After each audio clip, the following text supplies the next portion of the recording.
Hello दोस्तों, हाल ही में आपने बहुत सी न्यूज़ देखी होगी जहां बताया जा रहा है मणिपुर की हालत बहुत ज़्यादा खराब हो चुकी है।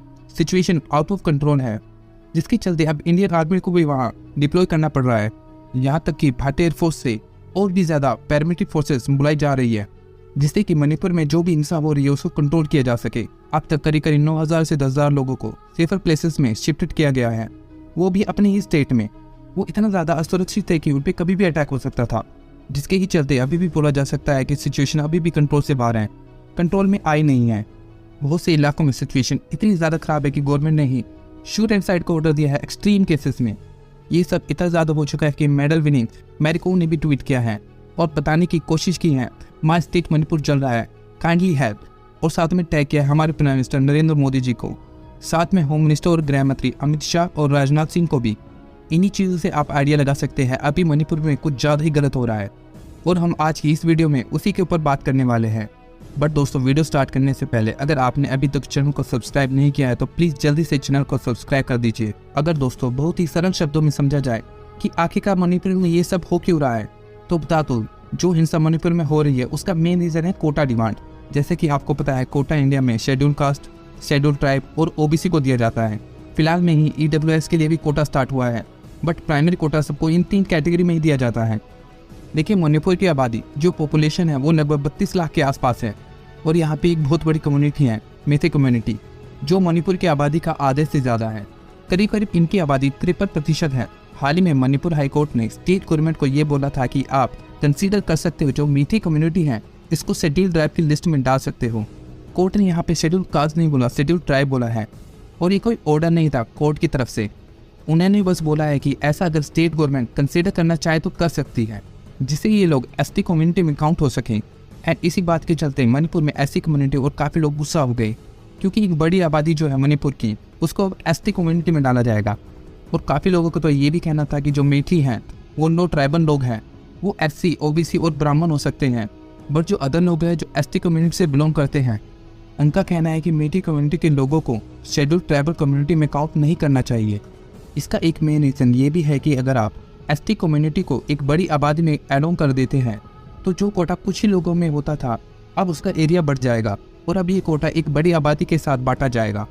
जैसे कि आप सब जानते हैं, मणिपुर में हिल एरियाज़ काफ़ी ज़्यादा हैं, जिसके चलते काफ़ी बार नो ट्राइबल लोग ज़मीन में नहीं खरीद पाते वहाँ पे। अगर मेथी कम्युनिटी एक बार एसटी कम्युनिटी में काउंट हो गई तो ये वहाँ घर भी खरीद पाएंगे।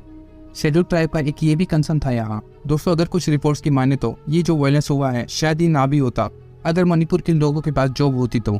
बात यह है कि मणिपुर में इस समय बेरोजगारी बहुत ज़्यादा है, लोगों के पास काम धंधा ही नहीं है, जिसके चलते ही बेरोजगारी का काउंट मणिपुर में लगातार इंक्रीज होता जा रहा है। और सेम चीज़ मणिपुर की गवर्नमेंट ने बहुत बार हाईलाइट भी किया है।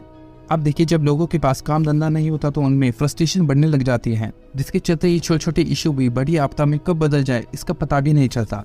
और यही हमें मणिपुर में देखने को मिल रहा है। अगर हम इंफ्रास्ट्रक्चर की बात करें तो रिसेंटली बहुत सारे प्रोजेक्ट स्टार्ट हुए हैं, बट अभी वो अरुणाचल प्रदेश, असम में स्टार्ट हुए हैं। और अगर थोड़ा और आगे जाए तो मणिपुर, नागालैंड, मिजोरम, यहाँ अभी बहुत सारे प्रोजेक्ट स्टार्ट होने हैं। और अगर प्रोजेक्ट स्टार्ट होने लग गए तो लोगों के पास रोजगार भी आएगा, और जब रोजगार होगा तो फिर ऐसे इशू जैसा अभी मणिपुर में हो रहा है उसकी संभावना भी काफ़ी कम हो जाती है, क्योंकि तब लोग बिजी हो जाते हैं।